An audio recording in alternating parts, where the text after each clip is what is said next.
Afternoon-ish. Good noon to everyone, and a very warm welcome to our Market Spotlight Japan. There is a lot of you, and it's so lovely to see everybody here. My name is Nicole. I am Emma's event manager. So just a quick thing about us within Emma, we unite music manager organizations across 18 European countries, which represent more than 3,000 managers across Europe. We've made it our mission to strengthen European managers globally through our Empower program, which encompasses education, advocacy, networking, and research. Empower is a project co-funded by the European Union. Just a quick reminder before I forget, for those of you who prefer having closed captions on, just click on the CC button at the bottom of your Zoom screen and make sure you have it on speaker view, which you can do at the top right corner. And do remember that this is being recorded.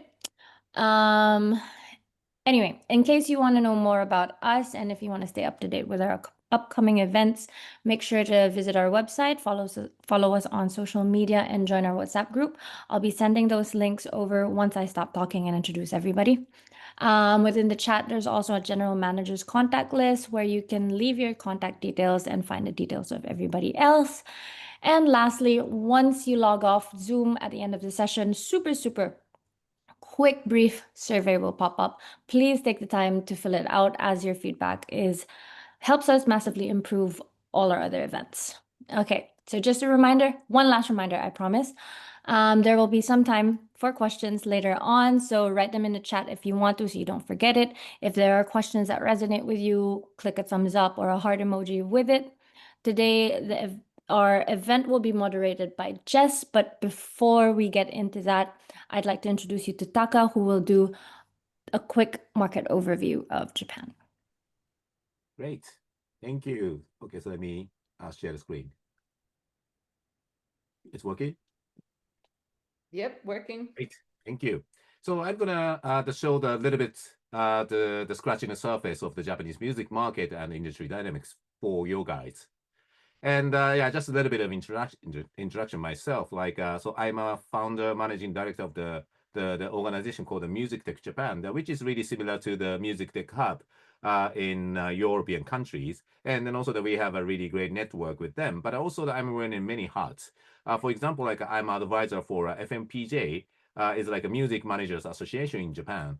And then also that I'm a board of director of the JustLuck, which is a Japanese PRO, CMO. And then also that I'm connecting with the California Music Tech, which is based in Belgium. And then also that I'm working with several companies in global and domestic basis.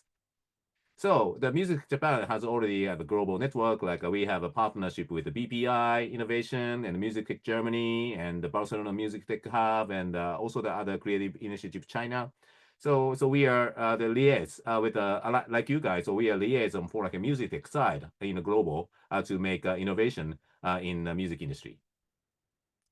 So before getting into the more like a music relevant information. So yeah, I believe so. Some of you guys already checked the IMI, the Japanese music market study, so which I authored in last year. And then also I'm going to pick up the information from that still is relevant. And then also I'm going to add in the new information about that. So that is the Japanese country overview. Like the population is really kind of huge as a one country, but so we are seeing the aged the country as well. Like so average the age is already around 50. And then official language is Japanese. Not so much people speak in Japanese or in the other languages.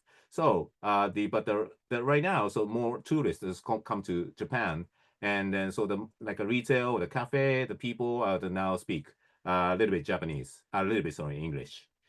And then this is the major city in the Japan. Like Tokyo is of course capital, also where I'm based, and then Osaka is a Western capital, where was the expo that happened.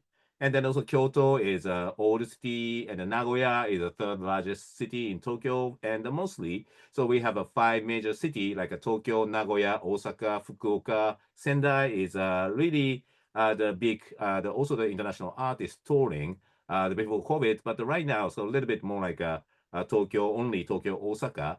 and then Tokyo, Osaka for the tour for them. And in Japan, it's like as you see, the population pyramid is really the heavy. Like the volume zone of the population is 50, 40, or 60, or the maybe 70s, 80s. So we are experiencing a low birth rate. So which is a little bit of the challenges issue for us too. Also to maintain the music business for a future younger age. And then this is the Japanese music, the mostly sound recording market, the transition. And then so blue is a physical, as you may already heard, like Japanese music market is a really physical heavy. And then, now the subscription streaming is already growing after COVID. And then also the important for the Japanese market is a red bar, which shows a music video, which is a DVD or the Blu-ray, the products. Physical products in Japan. So that reflects the big portion of our market, because the girls group, boys group are releasing the live, the DVD, the Blu-ray products, and then super fan buy them. Even they are the really high price point, like 50 euro or something like that.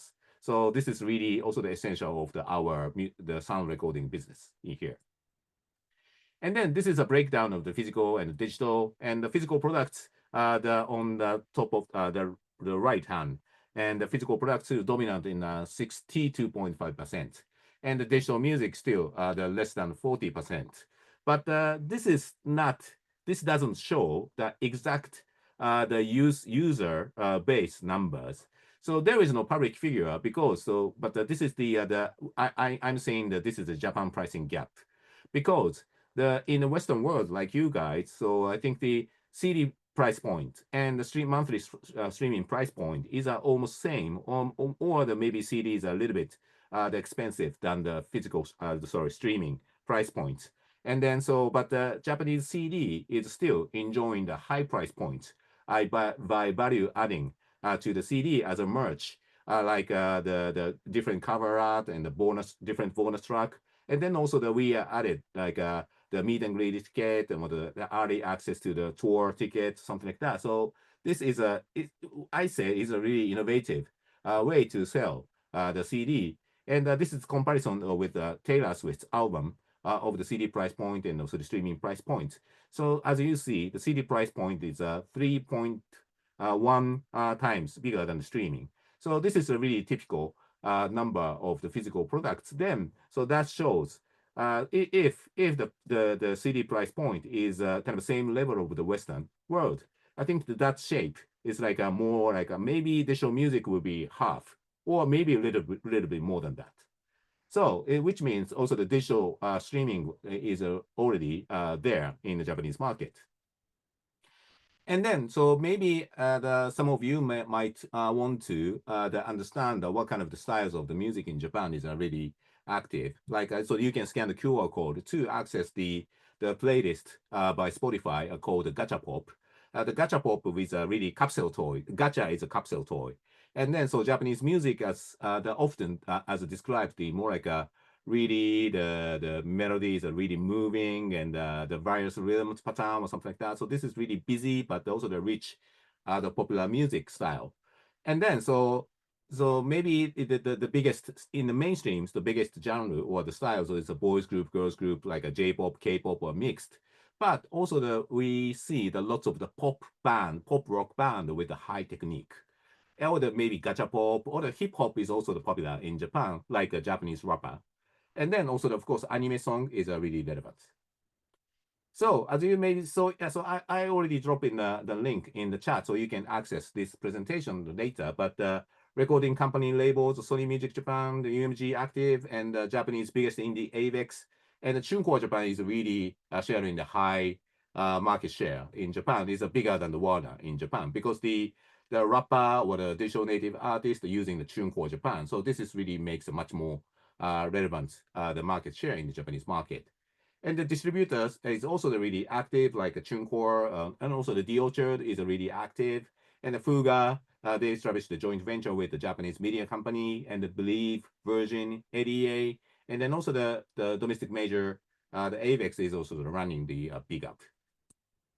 So, and a little bit also touching about the music publishing, the market size of the music publishing is a really good news. Is a really, we have seen the market growth like a 15% in the 3 years because the digital streaming is also growing in the Japanese market as well. And then, so now they are also the major music publishers who works with the Fuji Pacific Music, is a 55 years old Japanese music publishers, and they work with the Warner Chappell, and the Nichion is also a domestic the company also who working with the international repertoire, and I believe also the Seiya's company, also the Black Cat White Cat, also the really active music publishers in Japan to working with the global repertoire. So maybe I'm going to skip that. Localization and sub-publishing is also essential to how you work with the Japanese music publishers in the market. So this is the live entertainment space, and the market size is it's 3.5 billion euro, and the total audience the 59 million. But most of the audience is also for domestic artists. And then so this is the number of breakdown of the year, like last year. The EU artists only capture the 0.8 million audience in Japan. So by the Concert Promoters Association. So it's but if we see the sound recording market on the only kind of 5-6% of the market share from the international repertoire, I think the live entertainment is more than that. And then so the breakdown is a live entertainment concerts by region from the international countries. And the North America is of course a really the biggest the portion of that, and the South Korea K-pop is also the big in Japan as well, and then the third part is Europe, 403 concerts. But this is a really kind of a keep the size of the market. And then this is the data from also the IMI report, and these are the festivals relevant to the domestic international acts like you guys, and so some of the festivals are not so much active recent years, but still the Fuji Rock Summer Sonic, as you may already know, is really active in Japan. And then also these are the list of the concert promoters works with the EU artists. And then also I put some kind of a name of the Western artists who they work with. So I think the Kyodo, Udo, Smash, Creative Man is a really long-time concert promoters, and the Office Osawa, the music plant, is also the really small concert promoters, but they work with a really great but niche artists from the Europe to be able to do a concert in Japan. And so we've been a little bit outside of the kind of acquisition play of the Live Nation in the long years, but so recently Live Nation acquired a local promoter called the HIP. So they are coming into the Japanese market soon with the more like the bigger play. And the ticketing, so there is no Ticketmaster access dice in the Japanese market. So there are 3 major the Japanese the players in the Ticketpedia, E+, Lawson Ticket, Zaiko. Zaiko is a more like a multi-language platform or ticketing, and I think that maybe it could be relevant to you guys.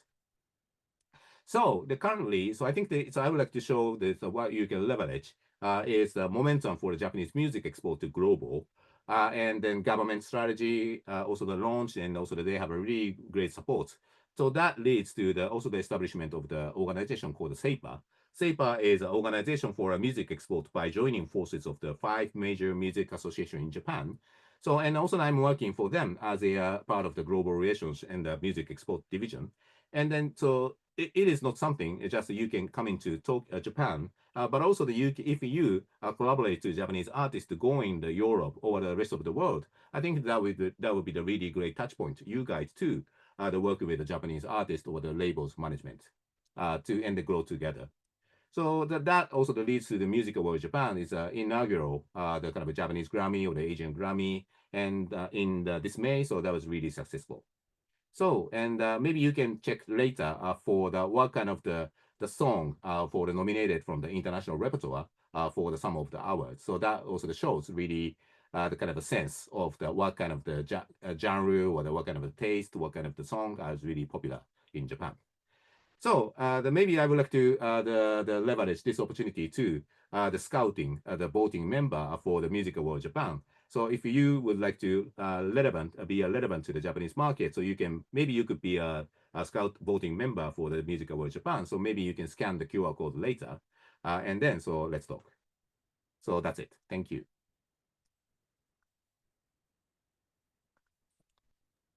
Wow, thank you so much, Taka. That was so much information in such a short amount of time.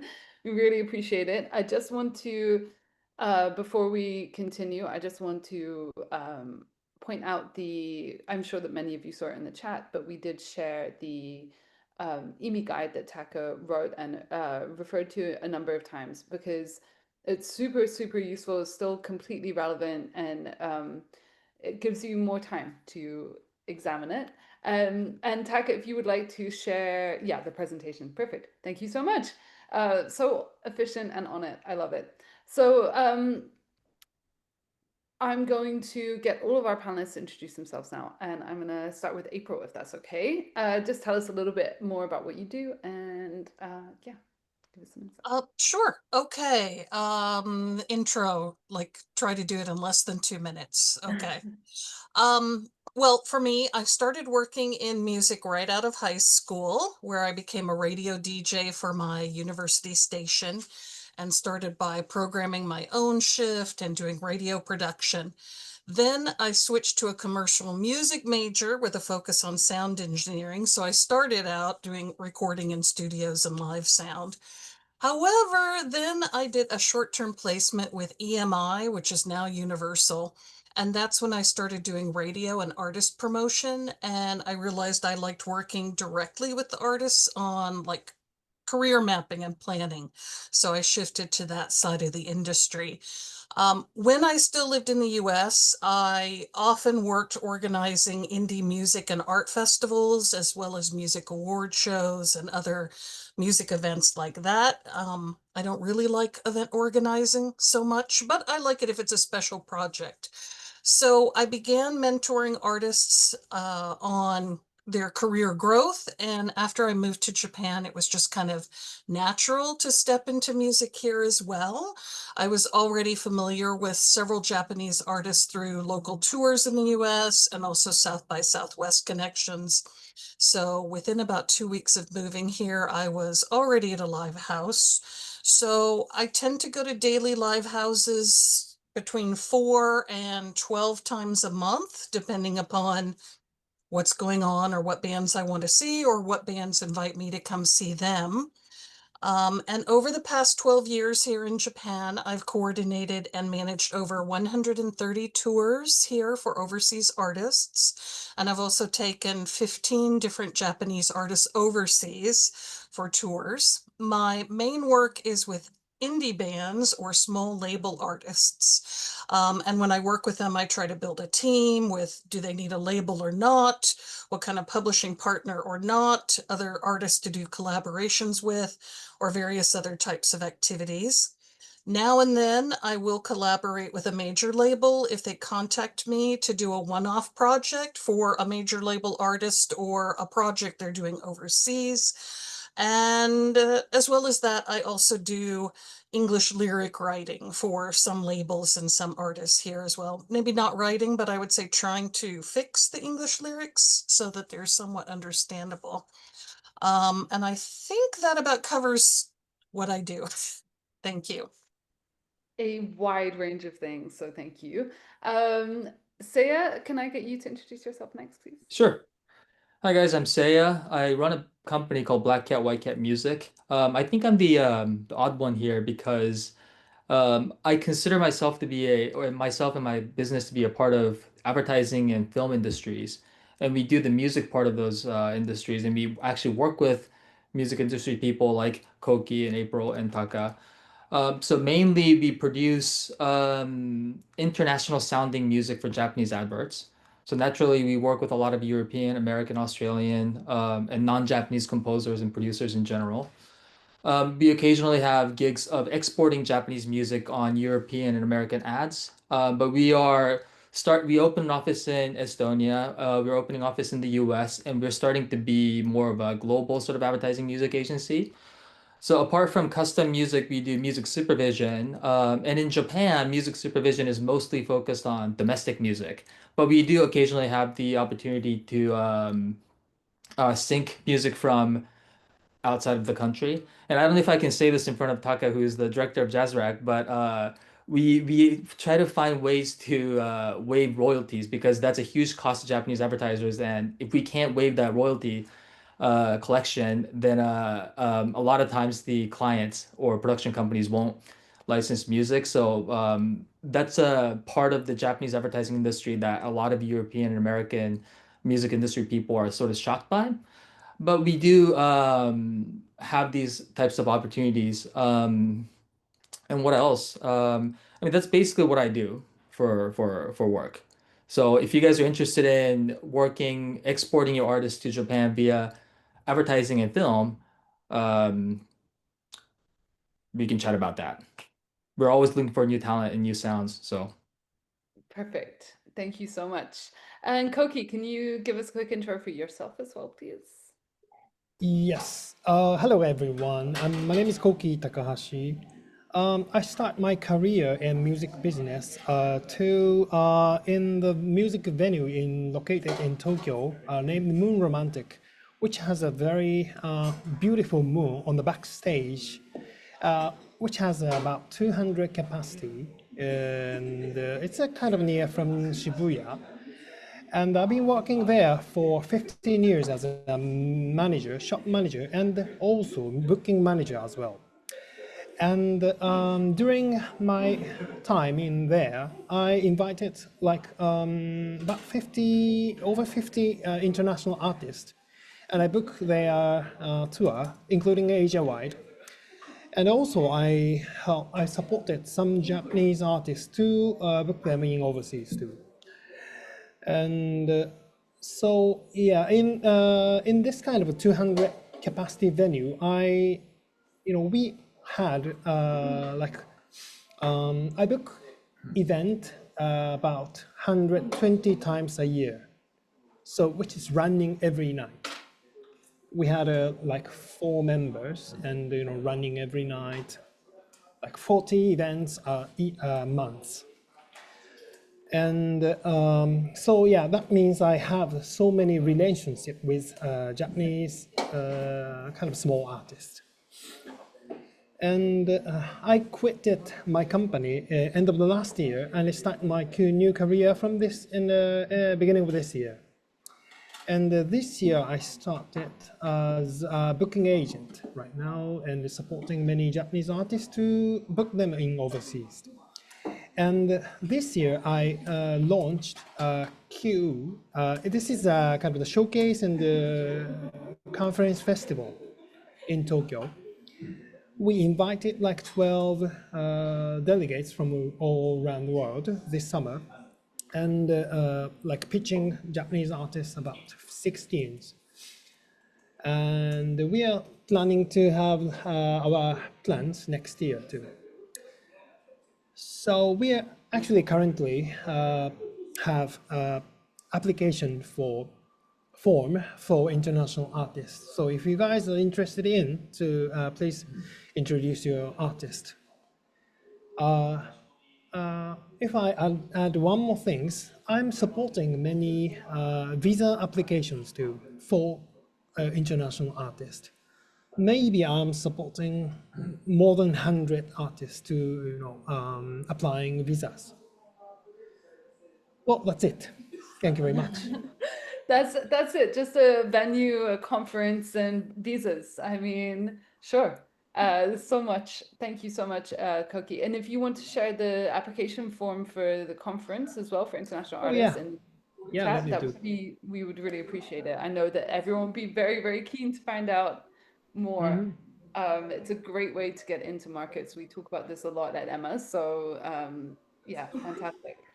Well, let's dig into it a little bit more. I already see some great questions in the chat, but please feel free to add them at any point, because I will be keeping an eye on it and making sure that I ask what you want. This is your time as managers to find out more about this market and also find out more about what these wonderful people do. So I'm just gonna start off with a bit about the landscape in general of the Japanese market and how it might differ. So April, you have a really big experience working across many, continents. And as a manager and mentor for independent artists, what do you think that foreign artists most misunderstand about the Japanese industry? Where do you see people go wrong from day one? And yeah, I guess vice versa a little bit as well. Oh, sorry, you're muted. Okay, I'm unmuted. All right. Well, I think one of the first things that many, not all, but many overseas artists have this misconception that Japan is this wide open wilderness and that it's the second largest music market because it must be based on imported music. And they don't realize the almost oversaturation of music in Japan. So if you think about Tokyo in general, there's about 725 registered live music venues in the Tokyo metropolitan area alone. Now, that does mean that like things like Tokyo Dome, that's one of them, that's not used for music every day. But it doesn't count micro venues, which are 20 capacity. It doesn't count a bar that isn't a music venue, but sometimes has an artist. It's just counting the regular live house. And if you're thinking that most of them operate 7 nights a week and book anywhere from 2 to 6 bands a night, you know, just mathematically, you can say how many artists are performing on stage every night in Tokyo. And I think a lot of overseas artists don't realize that it's that robust, that it's that vibrant. So they don't realize it's mainly domestic artists. I think 90% of all tickets sold for live music in Japan is domestic. So when a foreign artist shows up, they're not coming into an empty field. They're entering this crowded, super crowded field of domestic talent, ranging from grassroots indie to major label to every genre you can think of. I mean, near me in Koenji, there's a guy that plays a fluorescent light bulb as his act, and he has fans. So any genre you can think of, you can find here. Another layer is, I think the participation model in Japan really demands more than just turning up. So even for touring, you need to think about promoting yourself beforehand. You need to look at social media engagement, and you need to have realistic expectations that even if you're pretty well known at home, you're not going to walk into Japan and immediately be big in Japan or well known in Japan. So I think if a foreign artist comes here thinking, I'm just going to fly in, and by the virtue of me not being from Japan, preferably from the West, I am going to be huge. So they don't realize the work that's involved.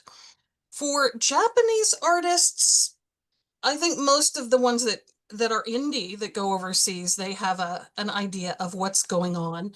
But certainly there are some that overestimate the global carryover of domestic success. So sometimes when I am working like maybe with a more major Japanese artist that wants to go overseas, they assume that, well, I can sell a 10,000 person venue, you know, once a month if I wanted to in Japan. So surely I'm in demand overseas to convince them or make them understand, probably not. You're not going to have arena. You're not going to have 10,000 people at first. It's kind of the same issue both ways, huh? It's like Yeah. it's essentially the misjudging, but sorry to cut you off there. Oh, no problem. I mean, it does, as you mentioned, it works both ways.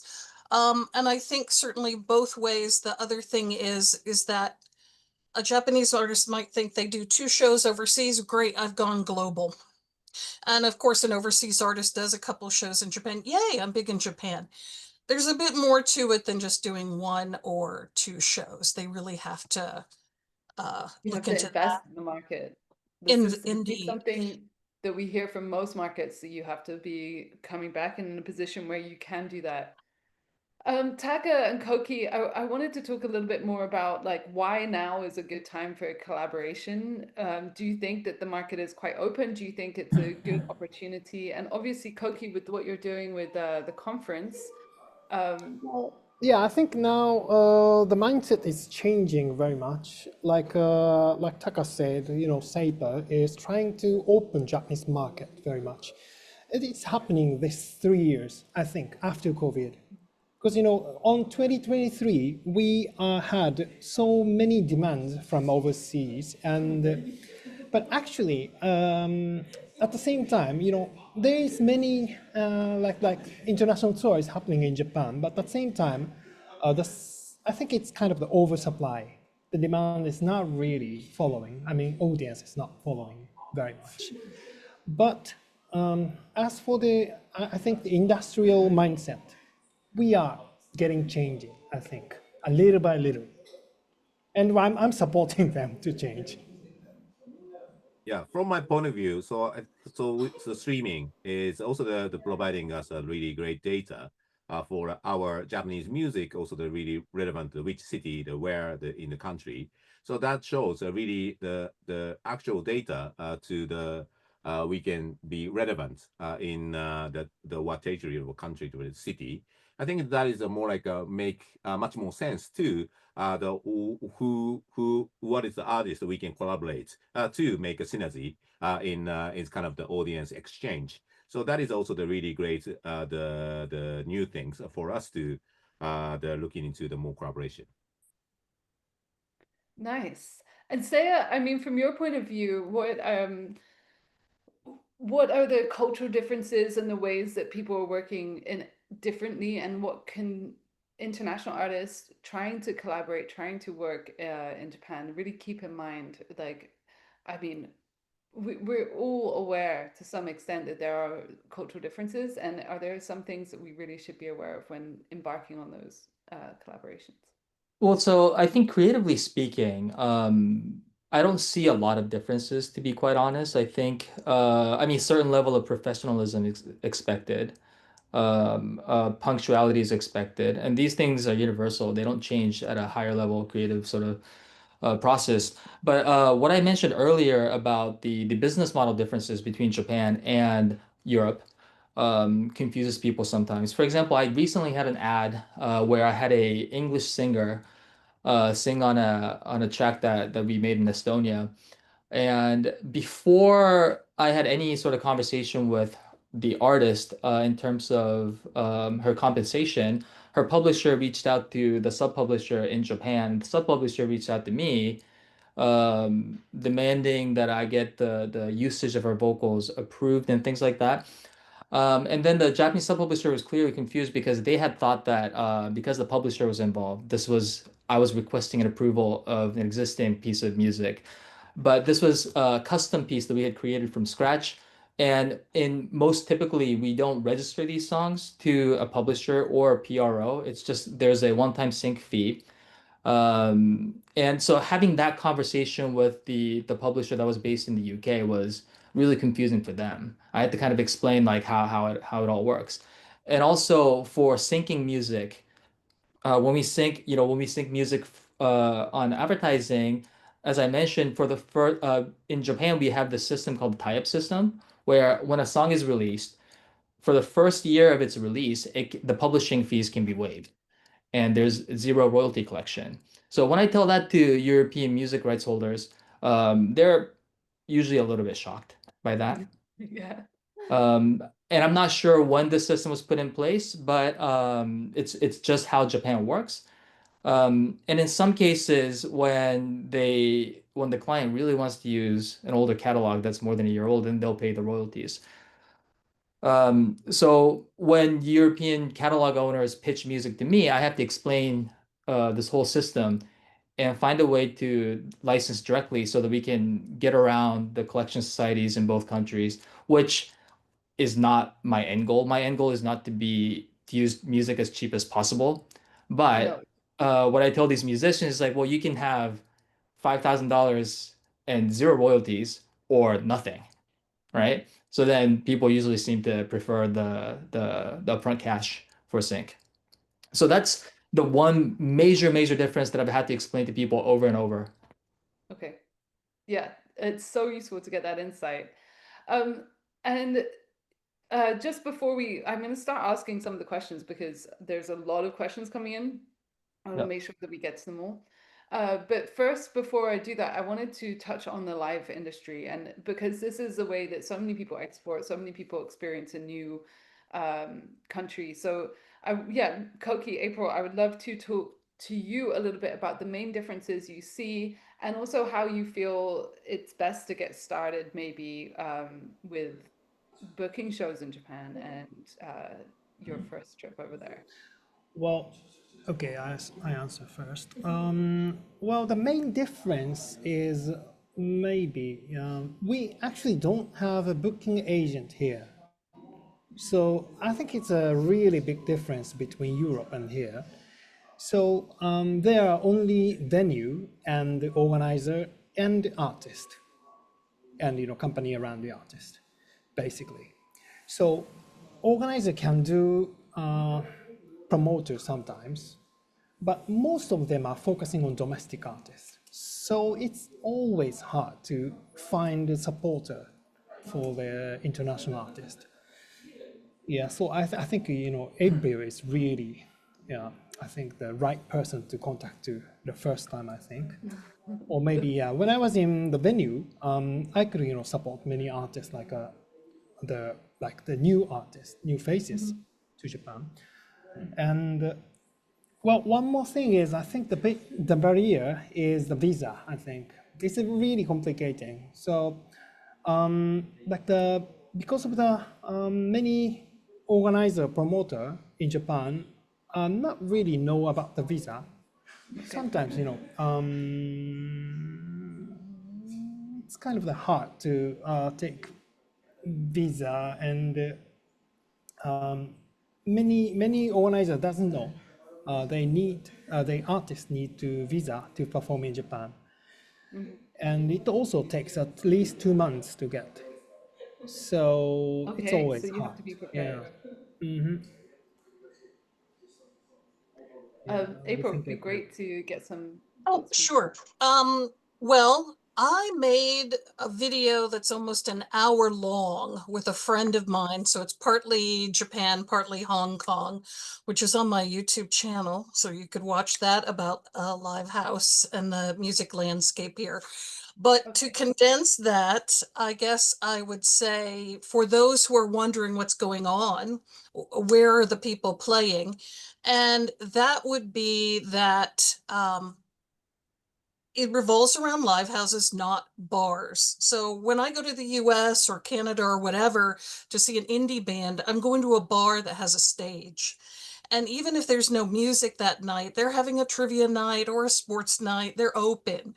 But a live house is only open for music. It's not going to open if they have no acts for that night. So live houses generally don't have fans. There's no accidental audience hanging out in a live house. They only come for the bands. So people have to expect that there's not going to be just random people, accidental audience for them. Also, live houses aren't built around alcohol sales. So people who want to drink go to a bar. People that go to the live house, they buy their one drink, maybe another one, but the venue doesn't make money from the bar that much. And the reason that's kind of important is because many times overseas artists will say, well, I want to negotiate for part of the bar tab as my payment. And to say that's not going to work here. I mean, it may work at home to say, oh, I want a door deal plus part of the bar tab for what I bring in. It's not going to work here. I'm not going to say it never happens. I mean, there's always that 0.5% of something where a venue does do something like that, but in general, it's not. The other thing is everything set up for people, the backline, a credentialed sound tech, lighting rig, PA, so bands just show up, plug and play. And the venue's making the money off the ticket sales, again, not the bar. I think to hit on this, because there's a lot of ideas going on, there is no right venue to play. So I know when people go to LA, they're like, oh my God, I've got to play at Whiskey A Go Go. But coming to Japan, it's not that there's a right venue. Every venue is right. It's the band that has to be right because the fans are going to follow you wherever you go. So to have the idea, I think, to be more open to where you play playing a live house in Kichijoji is not better or worse than playing a live house in Shibuya. The really thing that makes it better or worse is how close is it to a station, because people don't want to walk that far. So if it's 15 minutes from the station, oh my God, you've got to have super fans. But if it's 2 minutes from the station, then you can do that.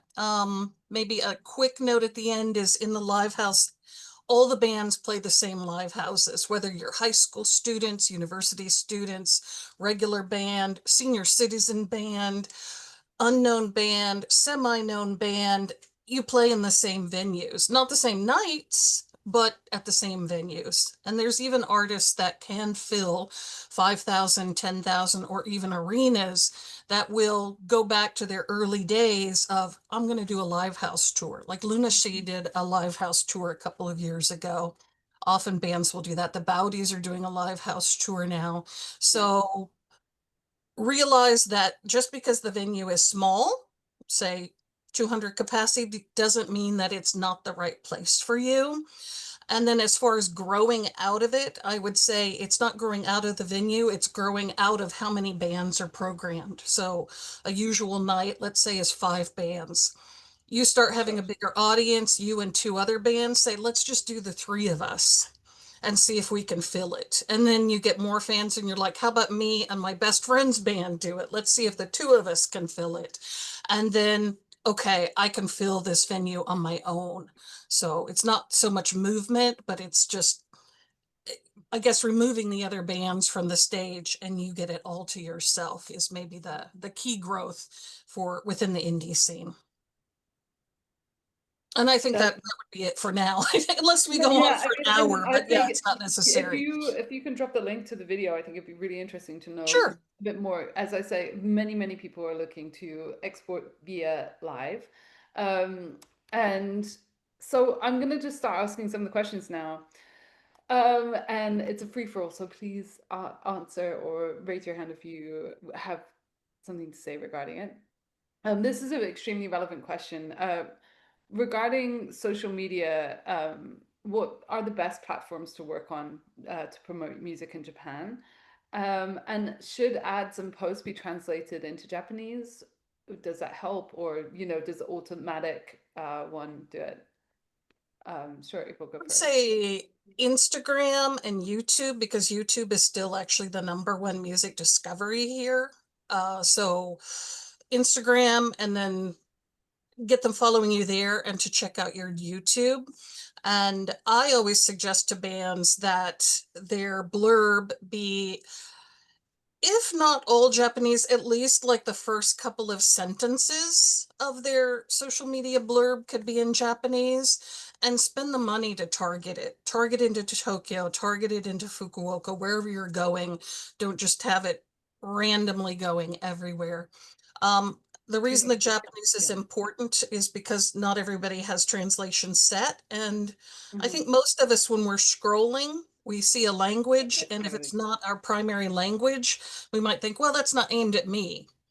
I mean, they don't think it's not against you, but it's not aimed at me. So if you put it in Japanese, then people recognize, oh, they're talking to me. They're talking to me. What is this? Sure. Does anyone else have anything to add regarding that? Maybe, Yeah, I don't yeah. even. Oh, no, sorry. please go ahead. sorry. No worries. Okay, yeah. I agree to write down some Japanese on the top, but at the same time, I really think it shouldn't be weird Japanese. So I definitely recommend you guys to ask some Japanese friend who can naturally make it, like in natural Japanese, because sometimes Google Translate doesn't fit any good Japanese. It should be cool Japanese. I think if you make it better. So I recommend to ask someone to help you can do that. Sorry for interrupting. No. I think that's a really insightful comment. And what I wanted to say is there's a band called Pacifica. I think they're from Argentina, and they just sort of blew up on Instagram and sold out like 3 shows in Japan, like that. And they do and you can they're called Pacifica Banda on Instagram, and you can look at their posts where they target Japan. They write entirely in Japanese. And there must be something with the algorithm that pushes it to Japanese audiences that way. I just thought it was such an interesting case, and I've been following them because I mean they kind of went viral globally, or maybe not even viral, but suddenly you know, they're just selling out shows in Japan without ever having come here. So that could be a hint for some people. That's so interesting. So good to hear real examples as well. Like really, really Yeah. useful. So yeah, some other questions that we have. Sorry, I lost my page. When it comes to live, does it happen? I mean, I know we've gone into it a bit, but does it happen that maybe local acts have international acts to warm up for them or anything like that? Could that be a route, like talking to a band that kind of sounds similar to you, and you might be able to play a show with them? Is that a possible route into the market, do you think? Koki, I mean, Yeah, I you think have it experience. definitely works. And what's more, I think if they have any relationship before they comes to Japan with the artist who they play with, I think it definitely works. I think it's important to have some stories with them, like relationship, maybe co-writing, anything is okay. But if their relationship was natural and maybe if they have some friendship, I think the fans who is following the other band are maybe think about that they are the fans, they are the artist who the artist they are following artist loves. So I think it really works. And is there anywhere that we can find out like what kind of up and coming artists are making waves, and maybe like blogs or radio station lists of what they've played? Like, do you know where we can find the info? Would it be Spotify Tokyo Rising? Is that that's a good playlist to look out for up and coming artists in Okay, Japan, yeah. I think. But Yeah. actually, yeah, it's quite hard in Japan right now because And there's there's too thousands of many bands shows. that aren't on Spotify. Yeah, but Spotify is actually following only E plus and major shows. So even if you are following the artist, I'm missing so many shows every day. It's Right. really hard. Yeah, there's too many shows happening in Tokyo right now. But yeah, Spotify. Yeah. Spotify? Okay, great. I mean, yeah, Tokyo Rising as a playlist is a great place to start. I think that could be a useful entry point, and then you find the For up and artist. coming artists. And also like there's Wasabi on Apple Music, which is always a little bit interesting. Okay. Um, Because yeah. sometimes that's the hardest hurdle is actually finding, okay, where are the bands that sound like me and are good, because it can be really, really challenging to find those. I remember I actually became a really big fan of a Japanese band just from sitting in a small standing bar in Kyoto, and I heard it and I Shazammed it. And it's just this tiny band in Tokyo that are super cool and sound like loads of the kind of rock and indie that I hear over here. So it felt like a really great opportunity and entry point. This is quite a specific question, but it kind of follows on, and I think it's really nice to ask. So someone said, I just had a folk world band tour jazz clubs and Kissa and play Osaka Expo. They want to come back. Do you suggest increasing ticket prices or move from a seated audience to standing? And what would be the next size cap venue? Like 100, 200? Because obviously jazz clubs are really, really small. So what would you suggest for someone who's looking to come back after doing a small tour? Any recommendations? So sorry, do they play in some venue in Osaka? Jazz club was it? Sorry, He just says, it said Osaka Expo and Osaka just Expo. a small tour of jazz clubs. So I would assume I Osaka. Yeah. see. Was it Yeah, it's ticket hard to know if they have payment? any draw at all anyway, unless we know the venue. So I can explain a little bit. they had about 30 people in the smaller clubs visiting. For example, they played Haramama in Shibuya, and then smaller clubs like Jazz Club Chiba, one in Niigata, one in Kanazawa, and then they played the Expo in Osaka. Yeah. I'd say they should just do a tour in the same size clubs again. I mean, if you had 30 people, I'm not sure, you wouldn't want to expect, okay, suddenly if I'm in a bigger venue, I'm going to have 80. Maybe do the same venue, probably the 30 people, that venue maybe held 50 or 60, see if you can get more out. The conversation that I had with the agent was the decision between increasing prices or moving from seated to standing, considering that some of their audience is older, we might lose some of that audience moving to standing. But increasing the price doesn't grow their audience. So that's Right. kind of the decision. Or a different agent that doesn't require you to choose either one of those, a different agent that says, fine, we can continue to book in the same venue and let's grow with different promotion or trying to get you, collabed up with a local artist. Right. Okay. Thanks a lot. Thanks so much for that insight. Also, there was a question in the chat about the most popular streaming platforms, and Mark, thank you for answering. It says Apple Music is the biggest, and Spotify second. So yeah, does that resonate? Taka, do you want to add anything to that?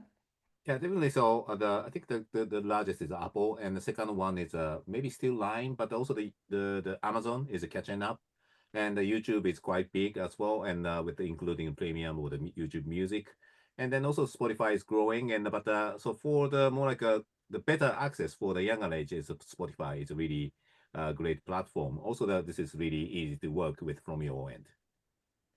Yes, it makes it a little bit easier. That's so interesting. Like I'm learning this information at the same time as everyone else here. It's like, wow, okay, line music. Considering a line would be good because your every high schooler uses it, every university student uses it for messaging, and if you're following a band, it will ping into your messaging if the band uploads something.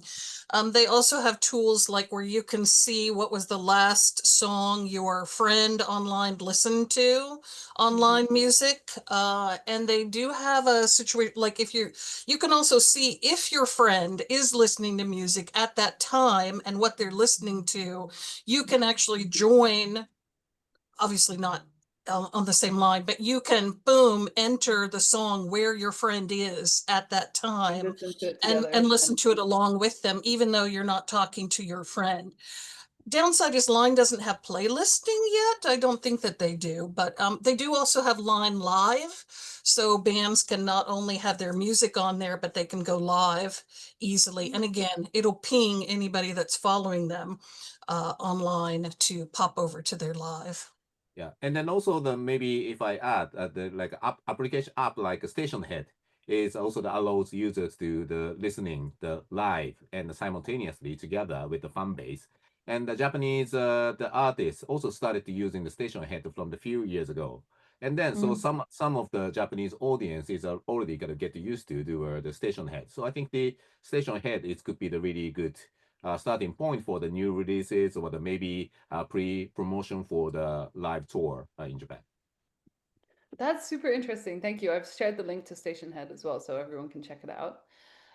Now, as we only have 5 minutes left, I would love to look a little bit about genre, because we've had a few specific questions on what the jazz scene looks like and the soul scene and R&B. So, I mean, particularly jazz, when you're looking to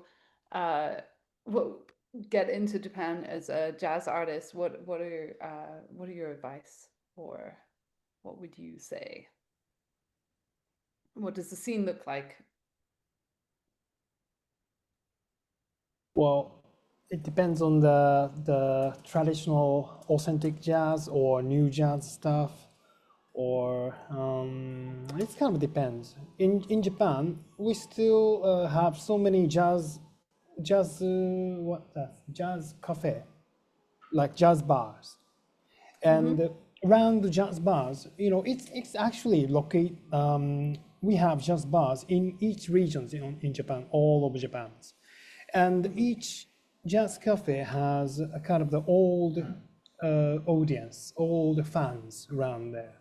So I had once opportunity to invite two like authentic jazz artists from overseas and had a tour. They are quite popular already, but I really surprised. They like we could like sell like 500 tickets in each small cities, like in really small countryside. Everyone in the town, because we promoted their information in a jazz bar. So the music fans, kind of the aged music, old music fans, are around the jazz cafe at that time. I was really surprised that. But if the band was like more new jazz or kind of the stuff like LA scene or kind of UK jazz, I recommend them to perform in maybe normal music venue, or maybe they can try to reach to maybe Blue Note or like or some kind of a live restaurant around them. Maybe it works, I think. It depends Nice. on the artist, of course. Thank you. And I can see April shared a whole bunch of jazz festivals in the chat as well, which kind of actually leads me to, well, okay, Yeah, it's nice. Yeah, yeah, great, thank you. yeah. So Um, we have many local jazz festival lately. Yeah. so can we, I would love to just switch to looking at like rock and metal. Obviously, these genres are huge in Europe. And as Urs has said, it used to be huge in Japan as well. It seemed as if smaller, not great European hard rock bands could work in Japan, but that's not necessarily the case now. Like, what is the scene for hard and heavier bands? Are you seeing them still be popular? And is there an interest and an appetite for the international artists in this scene as well? Do you think?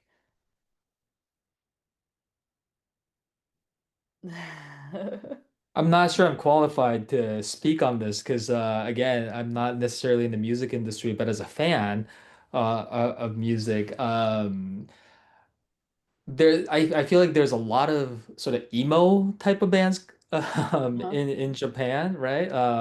So that's big. But what I've kind of felt, how I've felt about Japanese music scene is, as they have mentioned throughout this call, there are so many venues and so many shows happening each and every day, and Mm. there is a place for everything, right? So I think if your metal band from Europe wants to come to Japan, you just have to find that community that's looking for that, and I think it'll be, you know, it'll be fun at the least. Yeah, definitely. So from my observation, is the metal and all this extremely hardcore band is still relevant to the Japanese audiences. And some the sort of the Japanese audience, but so now also the metal band or the hardcore band is also coming from the Asian territory. So then there are also the lots of the Asian the hardcore the extreme music bands in town. And also, I dropped some kind of a Twitter account, also who is also promoting the international band in the metal scene.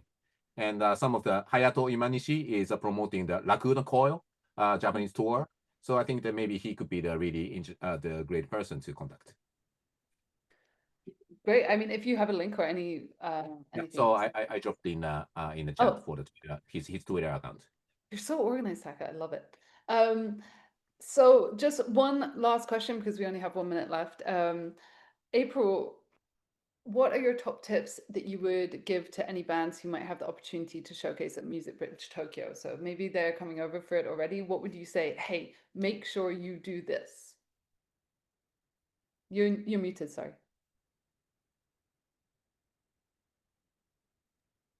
Okay.